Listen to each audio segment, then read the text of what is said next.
for the last time they wanted to see his father, but they are not.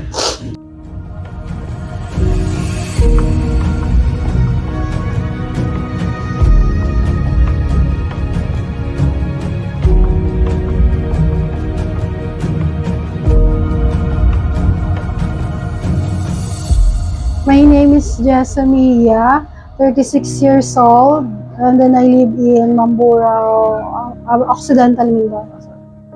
I have 4 children, and then